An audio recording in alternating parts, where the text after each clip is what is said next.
ఓం నమో వెంకటేశాయ. జ్యోతిష నగరం ఛానల్కి స్వాగతం. ఈ వీడియోలో ఒక జాతకంలో శుక్రుడు కనుక 12th హౌస్లో ఉన్నట్టయితే ఎటువంటి రిజల్ట్స్ ఇస్తాడు, ఎంత మంచి రిజల్ట్స్ ఇస్తాడు, ఎంతవరకు మ్యాలిఫిక్ రిజల్ట్స్ ఇస్తాడు, ఎటువంటి సమస్యలను ఇస్తాడు, శుక్రుడు వ్యయంలో ఉండడాన్ని ఏ విధంగా చూడాలి, అది మంచి రిజల్ట్స్ ఇచ్చే ప్లేస్మెంటా లేక ఎక్కువగా సమస్యలు ఇచ్చేటువంటి ప్లేస్మెంటా అనేది తెలుసుకుందాము. శుక్రమహాదశ 20 సంవత్సరాలు ఉంటుంది కాబట్టి శుక్రుడు కనుక మంచి ప్లేస్లో ఉండి స్ట్రాంగ్ అండ్ పాజిటివ్గా ఉన్నట్టయితే ఆ జాతకుడికి ఆ మహాదశ అంతా కూడా ఓవరాల్గా చాలా పాజిటివ్ రిజల్ట్స్ ఉంటాయి. అలాగే శుక్రుడు ఎప్పుడైతే నెగిటివ్గా ఉంటాడో, నెగిటివ్గా ఉండి స్ట్రాంగ్గా ఉంటాడో అటువంటి శుక్ర మహాదశ జాతకుడిని చాలా సమస్యల్ని ఇచ్చి మానసికంగా చాలా కృంగదీసేటువంటి అవకాశాలు ఉంటాయి. కాబట్టి శుక్రుడి యొక్క ప్లేస్మెంట్ని అర్థం చేసుకుని తగినంత రెమెడీస్ పాటిస్తూ వీలైనంత వరకు సేఫ్గా ఆ పీరియడ్ని క్రాస్ చేయడం అనేది చాలా ముఖ్యమైనటువంటి అంశం. శుక్రుడు వ్యయంలో ఉన్నప్పుడు పాజిటివా నెగిటివా అని డిస్కస్ చేసినప్పుడు వ్యయం సాధారణంగా దుస్థానం కాబట్టి ఏదైనా ఒక ప్లానెట్ వ్యయస్థానంలో ఉంటే కొంత సమస్యను తీసుకొచ్చేటువంటి అవకాశం ఉంటుంది. అదేవిధంగా శుక్రుడు యొక్క పోర్ట్ఫోలియోస్ కనుక చూసినట్టయితే శుక్రుడు సుఖభోగాలకి, లవ్ అఫేర్స్కి, మ్యారిటల్ రిలేషన్స్కి, ఇటువంటి వాటన్నిటికీ, అలాగే మూవీస్, ఎంటర్టైన్మెంట్ ఫీల్డ్, ఆర్ట్స్ అంటే కళలు, name and fame, popularity, stardom, ఇటువంటి వాటికి రిప్రజెంటేషన్ ఇస్తారు. కాబట్టి వ్యయంలో శుక్రుడు ఉంటే కొంతవరకు సమస్యలే ఎక్కువ ఇస్తాడని అనుకోవచ్చు. కానీ శుక్రుడికి వ్యయస్థానం అనేది చాలా పాజిటివ్ రిజల్ట్స్ ఇచ్చేటువంటి ప్లేస్మెంట్గా చూడాల్సి ఉంటుంది. న్యాచురల్ జోడియాక్లో చూసినట్టయితే, అంటే మేషాన్ని ఫస్ట్ హౌస్లో చూసుకున్నట్టయితే 12th హౌస్ అనేటువంటి మీనంలో శుక్రుడు ఉచ్చ పొందుతాడు. కాబట్టి శుక్రుడు ఎప్పుడు కూడా వ్యయస్థానంలో చాలా బలాన్ని పుంజుకొని పాజిటివ్ రిజల్ట్స్ ఇచ్చేటువంటి అవకాశం ఉంటుంది. ఎందుకంటే వ్యయస్థానం అనేది ఖర్చుకు సంబంధించిన స్థానం అయినప్పటికీ కూడా సుఖభోగాలు అనుభవించేటువంటి స్థానాన్ని సూచించేది వ్యయస్థానం. అలాగే ఊహలకు సంబంధించిన స్థానం వ్యయస్థానం. ఇటువంటి స్థానంలో కనుక శుక్రుడు ఉన్నట్టయితే ఆ శుక్రుడు ఎక్కువ సుఖభోగాలను ఇవ్వడము, అలాగే కళారంగంలో మూవీస్ వంటి వాటిలో చూసినట్టయితే ఒక డైరెక్టర్గా మంచి పేరు తెచ్చుకోవడము. ఎందుకంటే వారి యొక్క ఊహాశక్తికి ఎక్కువ పదును పెట్టి వారు మంచి మూవీస్ తీసి ఒక మంచి డైరెక్టర్గా పేరు తెచ్చుకోవడానికి అవకాశం ఉంటుంది. ముఖ్యంగా శుక్రుడు కనుక 12th హౌస్లో ఉండి ఆ 12th హౌస్ చంద్రుడు ఇల్లు అయినట్టయితే, ఉదాహరణకి సింహలగ్నానికి 12th హౌస్ శుక్రుడు, ఇటువంటి కాంబినేషన్ ఉంటే వీరికి ఊహాశక్తి ఎక్కువగా ఉండడం వల్ల వీళ్ళు క్రియేటివ్ ఫీల్డ్స్లో రాణించడానికి అవకాశం ఎక్కువ ఉంటుంది. అందులోని సింహలగ్నానికి శుక్రుడు 3rd లార్డ్ అయ్యి 10th లార్డ్ అయ్యి 12thలో ఉండడం వల్ల వీరికి డైరెక్షను, అలాగే క్రియేటివ్ ఫ్యాకల్టీలో రాణించడము, ఇటువంటి వాటికి ఎక్కువగా ఎంకరేజ్మెంట్ ఇస్తారు శుక్రుడు. కాబట్టి శుక్రుడు యొక్క 12th హౌస్ ప్లేస్మెంట్ని మనము ఇటు పాజిటివ్ ఆస్పెక్ట్లోనూ చూడాల్సి ఉంటుంది, నెగిటివ్ ఆస్పెక్ట్లోనూ కూడా చూడాల్సి ఉంటుంది. అయితే శుక్రుడు ఎంత సుఖాల్ని, భోగాల్ని, లగ్జరీస్ని, స్టార్డమ్ని ఇచ్చినా ఆ జాతకుడికి కొన్ని వ్యసనాలను ఇవ్వడము, మారల్గా జాతకుడు చాలా వీక్గా ఉండడము, ఇటువంటి కొన్ని క్వాలిటీస్ని ఇచ్చి జాతకుడికి మెచ్యూరిటీ ఇవ్వకుండా సుఖభోగాలను మాత్రమే ఇచ్చి ఆ 20 years కూడా జాతకుడు హ్యాపీగా ఉండేలా చూసుకుంటాడు శుక్రుడు. ఆ తర్వాత మళ్ళీ ఎక్కడ మొదలయ్యాడో జాతకుడు అదే విధమైనటువంటి ఫినాన్షియల్ స్టేటస్లో, అటువంటి స్థాయిలో ఫినాన్షియల్ స్టేటస్లో ఉండడానికి అవకాశం ఎక్కువగా ఉంటుంది. శుక్ర మహాదశ స్టార్ట్ అయ్యే ముందు ఏ ఫినాన్షియల్ స్టేటస్ ఉందో అదే స్టేటస్లో శుక్ర మహాదశ అయిన తర్వాత కూడా శుక్రుడు అక్కడికే తీసుకొచ్చి ఉంచేటువంటి అవకాశం ఉంటుంది. కాబట్టి శుక్ర మహాదశలో భోగాలు, సుఖాలు, ధనప్రాప్తి ఉన్నా కానీ అది ఎంతవరకు నిలబడుతుంది అనేది వేరే ఆస్పెక్ట్స్ నుంచి మనం పరిశీలించాల్సి ఉంటుంది. అయితే శుక్రుడు ఎప్పుడైతే 12th హౌస్లో ఉంటాడో ఆ జాతకుడు ఎక్కువగా name and fame, popularity, stardom ఇవన్నీ తెచ్చుకోవడానికి అవకాశం ఎక్కువగా ఉంటుంది. అయితే ముఖ్యంగా శుక్రుడు స్త్రీ గ్రహం కాబట్టి పురుషుల విషయంలో శుక్రుడు కనుక 12th హౌస్లో ఉన్నట్టయితే extra marital affairs, love failures, ఇటువంటి మల్టిపుల్ అఫేర్స్, ఇటువంటి సమస్యల నుంచి జాతకు నుండి చాలా మానసికంగా కష్టాలకు గురి చేసి, డిప్రెషన్కి గురి చేసి, మనశ్శాంతి లేకుండా చేసేటువంటి గ్రహం కూడా శుక్రుడు 12th హౌస్లో ఉండి, 12th హౌస్లో శుక్రుడు ఉన్నప్పుడు 5th లార్డ్ శుక్రుడు 12th హౌస్లో ఉన్న, 5th లార్డ్తో కలిసి 12th హౌస్లో శుక్రుడు ఉన్న లవ్ ఫెయిల్యూర్స్ అనేది జరగడానికి అవకాశం ఎక్కువ ఉంటుంది. అటువంటి ఒక ఫెయిల్యూర్ జరిగినప్పుడు వీరికి చాలా మానసికంగా ఒక విధమైన డిప్రెషన్లోకి వెళ్ళి అందులోంచి బయటికి రాలేక చాలా కృంగిపోయి మానసికంగా చాలా కష్టాన్ని అనుభవించేటువంటి అవకాశం ఉంటుంది. కాబట్టి శుక్రుడు సుఖాలను ఇవ్వడం అనేది ఆ జాతకుడికి పాజిటివ్ కంటే ఎక్కువగా నెగిటివ్గానే ఎక్కువగా ఇంపాక్ట్ అనేది కలిగిస్తాడు. ఎందుకంటే ఆ జాతకుడు సుఖాలను అనుభవించే ప్రాసెస్లో తన్ని తాను ఇంప్రూవ్ చేసుకోవడం కావచ్చు, లేదా జీవితం మీద ఒక అవగాహన పెంచుకోవడం కావచ్చు, ఇవేవీ లేకుండా కాలాన్ని గడిపేయడం అనేది జరుగుతుంది శుక్ర మహాదశలో. అయితే డెఫినెట్గా శుక్రుడు 12th హౌస్లో ఉంటే అప్పు చేసైనా సరే వాళ్ళు సుఖాలని భోగాల్ని అనుభవిస్తూ ఉంటారు. ఇటువంటి రిజల్ట్స్ని ఇస్తారు శుక్రుడు 12th హౌస్లో ఉండి. సుఖాలు మాత్రం గ్యారంటీగా ఇచ్చేలా తన బాధ్యత తీసుకుంటాడు, వాటి మాత్రం గ్యారంటీగా ఇస్తాడు ఆ జాతకుడికి తన యొక్క మహాదశలో వ్యయంలో, అంటే 12th హౌస్లో కనుక ఉన్నట్టయితే. ఇక శుక్రుడు 12th హౌస్లో ఉంటే ఫారిన్ ట్రావెల్స్ ఎక్కువగా చేయడము, ఫారిన్ అండ్ రిలేటెడ్ బిజినెస్ ఎక్కువగా చేయడము, దానివల్ల ఎక్కువగా కలిసి రావడము, ఇటువంటి అవకాశాలు ఎక్కువగా ఉంటాయి. వారి బిజినెస్ పని మీద ఎక్కువగా ఫారిన్ ట్రావెల్స్ చేస్తూ ఉండడము, ఇటువంటి అవకాశాలు ఎక్కువగా ఇస్తారు శుక్రుడు 12th హౌస్లో. అయితే ఆ ట్రావెల్స్ వల్ల వచ్చిన ఫైనాన్షియల్ గ్రోత్ ఏదైతే ఉందో, ఆర్థిక అభివృద్ధి, అది కూడా మళ్ళీ కిందకి పడిపోయి నార్మల్ స్టేట్కి వచ్చే అవకాశం కూడా ఉంటుంది. కాబట్టి శుక్రుడు ఏ భోగం ఇచ్చినా కానీ 12th హౌస్లో అది ఎంతవరకు నిలబడుతుంది అనేది మనం మళ్ళీ దాన్ని సపరేట్గా అనలైజ్ చేయాల్సి ఉంటుంది. వేరే గ్రహాల బలాన్ని బట్టి మనం చెప్పాల్సి ఉంటుంది. అదేవిధంగా ఉదాహరణకి 12th హౌస్లో శుక్రుడు ఉండి ఎగ్జాల్ట్ అయి ఉంటే, మేష లగ్నానికి శుక్రుడు కనుక 12th హౌస్లో ఉంటే అది మ్యారిటల్ ఇష్యూస్ ఎక్కువగా ఇచ్చేటువంటి అవకాశం ఉంటుంది. ముఖ్యంగా మగవారి విషయంలో కనుక అయినట్టయితే extra marital affairs, love affairs, వీటి వల్ల కొంత బాధలు అనిపించేటువంటి అవకాశం ఉంటుంది. ఇటువంటి మేషలగ్నానికి 12th హౌస్లో శుక్రుడు ఉండి గురువు కూడా శుక్రుడితో ఉన్నట్టయితే చాలా ఎక్కువగా మ్యారిటల్ ప్రాబ్లమ్స్, లవ్ ఇష్యూస్ ఇచ్చేటువంటి అవకాశం ఉంటుంది.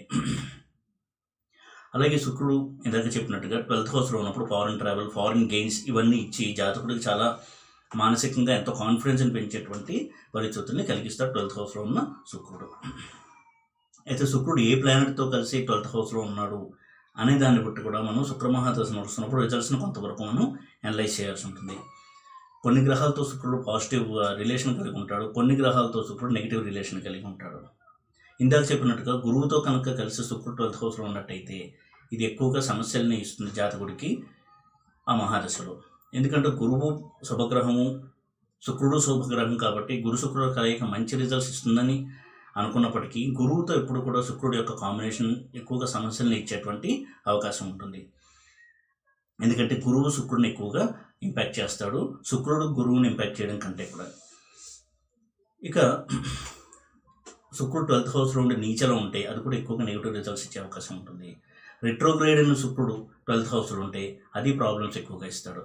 అలాగే రవికి దగ్గరగా ఉండి కంబస్షన్ అయ్యి, అంటే అస్తంగత్వం చెంది శుక్రుడు ఉన్నా కానీ ఎక్కువగా వ్యసనపరుడయ్యి ఖర్చులు చేసేసి ఆర్థికంగా చాలా లో ప్రొఫైల్ మెయింటైన్ చేస్తూ అప్పులు ఎక్కువ చేయాల్సి రావడము, కాబట్టి తన యొక్క సుఖాలని భోగాలను అనుభవించడానికి అప్పులు చేసి వాటిని అనుభవిస్తూ ఉండడం, ఈ విధంగా జీవితం అంతా కూడా చాలా చాలా క్యాజువల్గా గడిపేటువంటి అవకాశం ఉంటుంది శుక్రుడు కనుక ఇలా వీక్ అయ్యి 12th హౌస్లో ఉన్నట్టయితే, ముఖ్యంగా అస్తంగతం చెంది ఇటువంటి పరిస్థితుల్లో కనుక ఉన్నట్టయితే.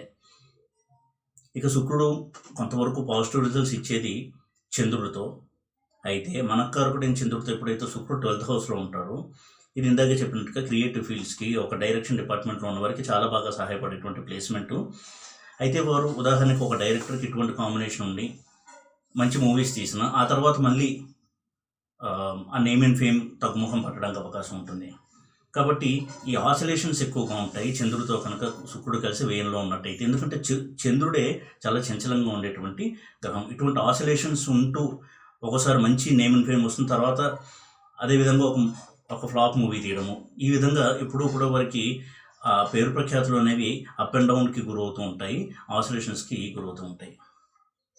ఇక రవితో శుక్రుడు కలిసి 12th హౌస్లో కనుక ఉండి అస్తంగత్వం లేకుండా ఉన్నట్టయితే తమ యొక్క తండ్రితో మంచి సత్సంబంధాలు ఉండి తండ్రి యొక్క బిజినెస్ని కొనసాగించడము, ఇటువంటి రిజల్ట్స్ని ఇస్తాడు. అదే అస్తంగత్వం చెంది కనుక ఉన్నట్టయితే ఫైనాన్షియల్గా డౌన్ఫాల్ ఇవ్వడానికి ఎక్కువగా అవకాశం ఉంటుంది. ఇక శుక్రుడు కుజుడితో కలిసి 12th హౌస్లో ఉన్నట్టయితే ఎక్కువగా marital issues, struggles, aggressive incidents, violent incidents ఇవన్నీ కూడా జరిగే అవకాశం ఉంటుంది.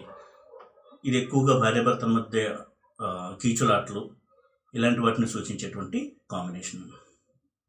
ఇక శుక్రుడు కనుక బుధుడితో కలిసి 12th హౌస్లో ఉంటే ఫినాన్షియల్గా చాలా ప్రాస్పెరిటీ ఇవ్వడానికి అవకాశం ఎక్కువ ఉండేటువంటి కాంబినేషన్ అది. ఇక ఇందాక చెప్పినట్టుగా గురువుతో శుక్రుడు 12th హౌస్లో ఎక్కువగా నెగిటివ్, తక్కువ పాజిటివ్ ఇచ్చేటువంటి అవకాశం ఎక్కువ శాతం అనేది మనం గమనించాల్సి ఉంటుంది. ఇక శని శుక్రుడు కలయిక 12th హౌస్లో చాలా మటుకు బ్యాలెన్స్డ్గా ఉంటాయి. నెగిటివ్ పాజిటివ్ రెండు కూడా 50-50గా మిక్స్ మ్యాచ్గా వెళ్తూ ఆ జీవితంలో 20 ఇయర్స్ ఆ శుక్రమహాదశలో జాతకుడు మిక్స్డ్ రిజల్ట్స్ అనుభవిస్తూ కంప్లీట్ చేస్తాడు తన యొక్క శుక్రమహాదశని. ఇక శుక్రుడు రాహుతో కలిసి 12th హౌస్లో ఉంటాయి. ఇది కొంత ప్రత్యేకంగా చూడాల్సి ఉంటుంది. ఎందుకంటే రాహుతో శుక్రుడు ఎప్పుడు కూడా చాలా మటుకు పాజిటివ్ రిజల్ట్స్ ఇస్తాడు. రాహు శుక్రుడు యొక్క రిజల్ట్స్ని ఎన్హాన్స్ చేస్తాడు, అంటే పెంచి ఇంకా బాగా స్ట్రాంగ్గా రిజల్ట్స్ ఇవ్వడానికి సహాయపడతాడు రాహువు. అయితే ఇదే శుక్ర రాహుల కాంబినేషన్ కనుక ఉదాహరణకి కుజుడింట్లో ఉన్న లేదా చంద్రుడి ఇంట్లో ఉన్న ఆ ఉండే ఇల్లుని బట్టి కొంతవరకు సమస్యలు అనేది మనం ఊహించవచ్చు. కుజుడింట్లో కనుక ఉన్నట్టయితే ఎక్కువగా ఘర్షణ వాతావరణం, చేసే వృత్తి వ్యాపారాల్లో కొంత ఒడిదుడుకులు, తీవ్ర నష్టాలు, ఆ తర్వాత మళ్ళీ లాభాన్ని తెచ్చుకోవడము, ఈ విధమైన కొంత ఒడిదుడుకులతో సాగుతూ ఉంటుంది వారి యొక్క కెరియర్. అలాగే చంద్రుడితో కనుక చూసినట్టయితే చంద్రరాహు శుక్రుల కలయిక 12th హౌస్లో ఎక్కువగా మానసిక సమస్యలను ఇస్తూ ఎమోషన్ డిస్టర్బెన్సెస్ ఇవ్వడానికి అవకాశం ఉంటుంది. ఇక శుక్రుడు కేతువుతో కలిసి 12th హౌస్లో కనుక ఉన్నట్టయితే అది కూడా స్పిరిచువల్ ప్రోగ్రెస్కి వాటికి చాలా మంచి రిజల్ట్స్ ఇచ్చినప్పటికీ కూడా ఫినాన్షియల్ పరంగా, ఫ్యామిలీ పరంగా, మ్యారిటల్ రిలేషన్స్ పరంగా చాలా తీవ్రమైన ఇబ్బందులను ఇచ్చేటువంటి కాంబినేషన్గా చూడాల్సి ఉంటుంది. కాబట్టి శుక్రుడు ఏ గ్రహంతో 12th హౌస్లో ఉన్నాడు అనేది కూడా చాలా చాలా ముఖ్యమైనటువంటి అంశము. ఏ నక్షత్రంలో ఉన్నాడు, కుజుడు నక్షత్రంలో, రాహు నక్షత్రంలో, రవి నక్షత్రంలో, ఇటువంటి నక్షత్రాలు ఉన్నప్పుడు కొంత మనం స్టడీ చేయాల్సి ఉంటుంది. పాజిటివ్ అలాగే నెగిటివ్ ఇంపాక్ట్ ఎంతవరకు కలిగిస్తాడు శుక్రుడు తన మహాదశలో అనేటువంటి విషయాలని. అయితే శుక్రుడు ఉచ్చలో ఉండి 12th హౌస్లో ఉండడము, బుధుడు, శని ఇటువంటి గ్రహాలతో కలిసి 12th హౌస్ ఉండడం కొంతవరకు ఎక్కువ పాజిటివ్ రిజల్ట్స్ ఇచ్చేటువంటి కాంబినేషన్గా చూడాల్సి ఉంటుంది. అలా కాకుండా రవి, కుజ, కేతు ఇటువంటి ప్లానెట్స్తో శుక్రుడు కనుక 12th హౌస్లో ఉంటే కొంతవరకు ఇబ్బందికరమైనటువంటి రిజల్ట్స్ని జాతకుడు అనుభవిస్తాడు శుక్ర మహాదశ 20 సంవత్సరాలు. అలాగే శుక్రుడు యొక్క బలం నవాంశలో, దశాంశలో ఎలా ఉంది అనేది కూడా మనం అనలైజ్ చేయాల్సి ఉంటుంది. 7th లార్డ్ ఇన్ శుక్రుడు 12th హౌస్లో ఉంటే అది మ్యారిటల్ రిలేషన్స్లో ఒక స్ట్రగుల్ని, మిస్అండర్స్టాండింగ్స్ని, ఇటువంటి సమస్యలు ఇచ్చేటువంటి కాంబినేషన్గా చూడాల్సి ఉంటుంది. అలాగే శుక్రుడు జైమిని పద్ధతిలో కూడా 12th హౌస్లో ఉన్నప్పుడు శుక్రుడు కారకత్వం ఏంటి అనే దాన్ని బట్టి కూడా మనం రిజల్ట్స్ని అంచనా వేయాలి. ఉదాహరణకి శుక్రుడు జ్ఞాతికారకత్వం తీసుకుని 12th హౌస్లో ఉన్నట్టయితే ఫినాన్షియల్ ట్రబుల్స్, అలాగే రుణబాధలు, ఎక్కువగా అప్పులు చేసి చితికిపోవడము, ఎలా కోలుకోవాలో తెలియక చాలా సతమతం అవడము, మానసికంగా చాలా టెన్షన్ ఫీల్ అవడము, ఇటువంటి రిజల్ట్స్ని ఇస్తాడు శుక్రుడు 12th హౌస్లో జ్ఞాతికారకుడై. అలాగే శుక్రుడు దారకారకుడై 12th హౌస్లో ఉంటే మ్యారిటల్ ఇష్యూస్, ఇద్దరి మధ్య మిస్అండర్స్టాండింగ్స్, ఒక గ్యాప్ అనేది ఏర్పడి ఆ గ్యాప్ అలాగే కొనసాగుతూ ఉండడము, ఇటువంటి చాలా ఇబ్బందికరమైనటువంటి పరిస్థితిని కలిగిస్తాడు దారకారకుడైన శుక్రుడు కనుక 12th హౌస్లో ఉన్నట్టయితే. అలాగే శుక్రుడు 12th హౌస్లో ఉన్నప్పుడు అది దగ్ధరాశి కనుక అయినట్టయితే శుక్రుడు ఇచ్చే పోర్ట్ఫోలియోస్లో చాలా మటుకు నెగిటివిటీ అనేది ఉంటుంది. అది వ్యాపార పరంగా కావచ్చు, మ్యారేజ్ పరంగా కావచ్చు, శుక్రుడు ఇచ్చేటువంటి పోర్ట్ఫోలియోస్ కొంత నెగిటివ్గా ఇంపాక్ట్ అయ్యేటువంటి అవకాశం ఉంటుంది 12th హౌస్ కనుక దగ్ధరాశి అయినట్టయితే. అలాగే 12th హౌస్లో కనుక షష్టారూఢం కానీ, అష్టమారూఢం కానీ, లేదా రెండూ కానీ ఉన్నట్టయితే తప్పకుండా శుక్రమహాదశలో అతనికి ఆర్థిక ఇబ్బందులు, అనారోగ్య సమస్యలు, ఫ్యామిలీ టెన్షన్స్, రిలేటివ్స్తో కొంత ఘర్షణ, ఇటువంటి రిజల్ట్స్ని ఇచ్చేటువంటి అవకాశం ఉంటుంది. అలాగే లవ్ లైఫ్, మ్యారీడ్ లైఫ్లో చాలా ప్రాబ్లమ్స్ని ఫేస్ చేస్తాడు అటువంటి శుక్రుడు తన యొక్క మహాదశ 20 సంవత్సరాలు కూడా. కాబట్టి శుక్రుడు వ్యయంలో ఉండడం అనేది ఒక పాజిటివ్ అంశం ఏంటంటే ఎప్పుడు కూడా ఎన్ని కష్టాలు ఉన్నా కానీ సుఖభోగాలు ఇస్తూ కష్టాలను అనుభవిస్తాడు.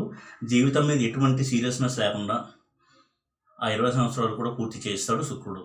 కాబట్టి శుక్రుడు వ్యయంలో ఉండడం అనేది